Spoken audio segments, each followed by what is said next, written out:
Bago tayo magpatuloy, huwag kalimutang mag-subscribe sa aking channel.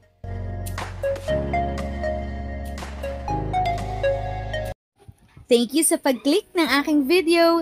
Good day po sa lahat ng mga nanonood. Sa mga bagong viewers at napadaan lang, by the way, I'm Tita Eda. Welcome to my channel.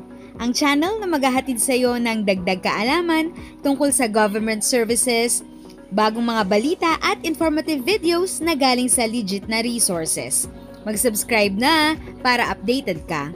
Makatatanggap na ng 1,000 piso ang mga mahirap na senior citizens mula sa Department of Social Welfare and Development simula sa Pebrero. Base na rin ito sa nakasaad sa Republic Act No. 119216 on Act Increasing the Social Pension of Indigent Senior Citizens.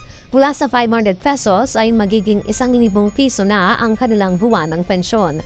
Ayon kay DSWD spokesperson Romel Lopez, manggagaling ang pondo mula sa kanilang 2024 budget.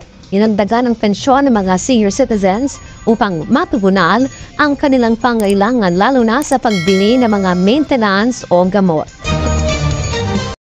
If sa tingin mo, natulungan ka ng video ko na ito, nakasave ka sa oras mo, you can click yung thanks button at any amount ay malaking help sa pag-grow ng channel ko. Yan lang po muna ang aking update. Sana ay nakatulong na dagdag kaalaman ang aking shinare today. Ang goal ng aking channel ay mag-create ng awareness. Kung ganitong mga topic ang gusto mo, panoorin mo ang mga videos ko na ito.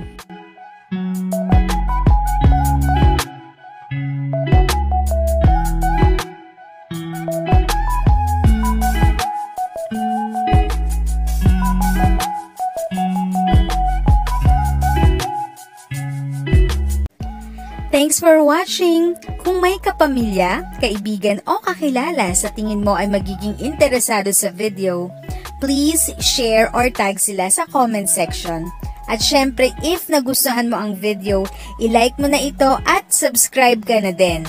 As always, feel free to write your questions, comments, and opinions respectfully. And continue to be a blessing and stay safe!